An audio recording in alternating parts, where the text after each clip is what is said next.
The truth is that we're all addicted. You might just not know it yet. When it comes to our phones and how much we use them, if you compare yourself to the rest of the world, you won't even think that you have a problem. This is a follow-up to a video that I made about a year without social media.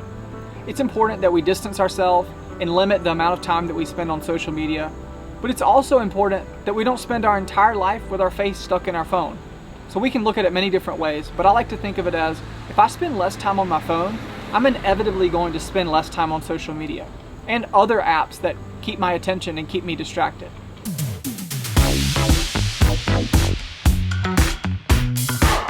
So today I'm going to share a few secrets about how I've learned to spend less time on my phone.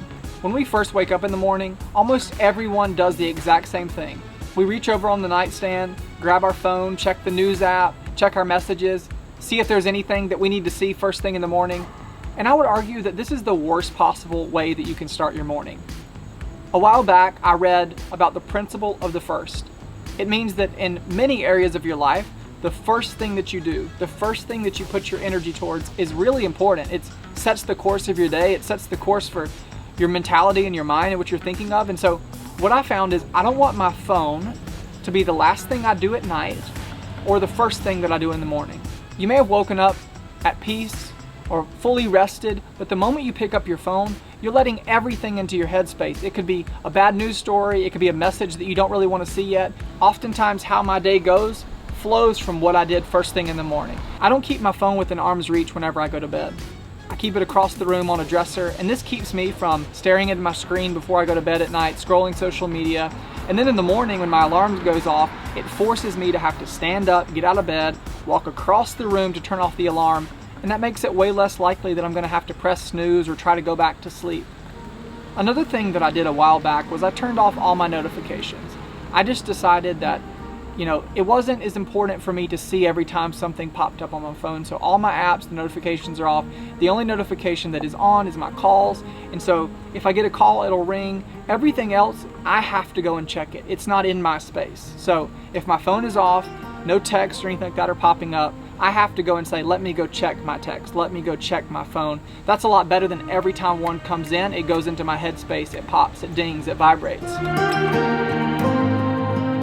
Muscle memory is a huge part of this, and that you just know where everything is on your phone. You can type without looking. And so one thing that's been super helpful for me is I'll move my favorite apps into different folders. So if I click on Facebook too much, or I click on Messenger too much, or Instagram or news, I will then go and put it in a different folder so that when I unlock my phone, I'll put something like a reading app or my Bible app or my calls, in the most popular areas. So whenever I go to click what I would normally click, I'll realize that I don't even have a reason to go on the app that I probably would have clicked just out of habit. I deleted the news app off my phone. I don't use the news at all. So if I want to go and see the news, I will go and search it on my computer. I just don't want it popping up. I don't want to see it all the time. The use for phones has changed so much over the years. Phones are amazing tools. They're amazing pieces of technology. But as I say with a lot of things that are addictive or distracting, I would say, I want to hold my phone. I don't want my phone to hold me. I want to have it, I don't want it to have me. And so if I'm holding it, it's a tool in my hand, but I don't want it to be something that consumes me. If I'm out in the yard or working on my laptop for work, one thing that I love to do is I just put my phone away.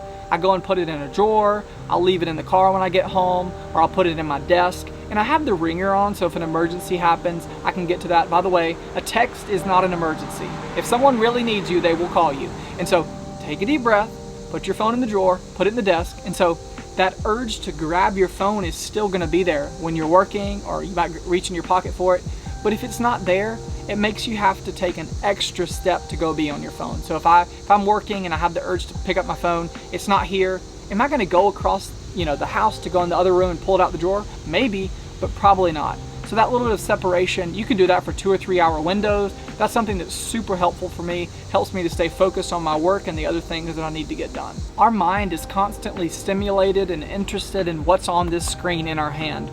And so one tip that I actually found online, which has been huge for me, is to change it to grayscale. So you have your color on your phone, it makes everything really interesting and vivid and vibrant, but then I go and change it on grayscale for sometimes 2 or 3 days at a time. Everything's in black and white, it just makes you less interested in your phone. Like, you get a picture from a friend, it's all black and white. You get a text, everything's black and white.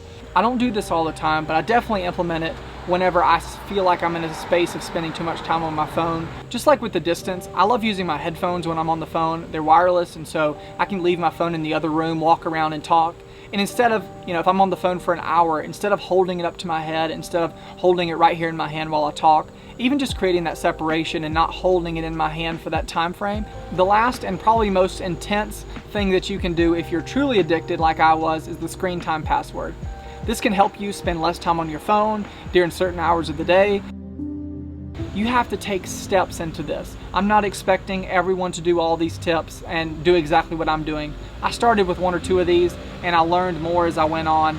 You don't just want to curb your appetite away from your phone and say, oh, I'm just not going to use my phone anymore, because that's great. That's good. It will make your life better. But the reality is you want to say, what am I going to put in place of it? What am I going to do while I'm not on my phone? That's what really matters. Because if we're not replacing it with something better, then what's the point? So I'll say, all right, I'm going to put my phone in the other room and I'm going to go read a book, or I'm going to go listen to music, or I'm going to watch a movie. I'm going to just veg out and watch a movie, and I'm putting my phone in this other room. I'm going to go spend some time with my friends. I'm actively going to put this phone in my bag. If your phone's on the table, you're thinking about it. And so I'll just put it in my bag.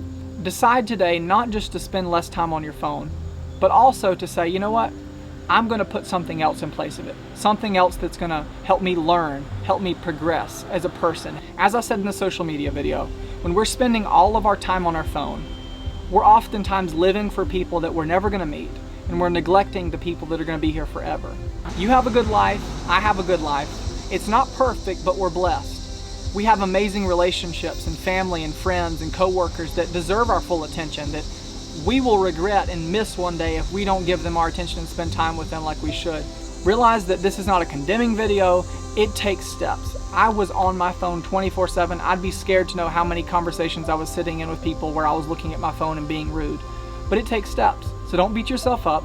Pick out 2 or 3 of these and say, I'm going to try to do better. I'm going to try to implement these things. If you don't believe me, log into your screen time and check how many hours a day that you're spending on your phone. You don't even have to do the passcode yet, but check how many hours. I was blown away whenever I did this, and I think that you will be too. I am by no means an expert on this topic. I still struggle with it all the time. But I have been on a journey this past year of getting better at this, and I wanted to share a little bit of what I've learned. I know there are tons of other people that have resources on this, and I would love to hear things that have helped you in the comments. I would love for you to share those tips and help other people learn. This is a journey. This is not something to beat yourself up about. If you live in 2020, and especially if you're a younger person, it's been the way that you've grown up your whole life. I think that life is beautiful. I think alone time and silence is expansive and wonderful. It really brings me to a new place, and for so long I was afraid of silence and afraid of dead space. And like I said, it's not just about spending less time on your phone. It's about replacing it with something better, something that makes you a stronger, more well-rounded person. Check your screen time, then come back to this video, watch the tips again, and start to implement them into your life.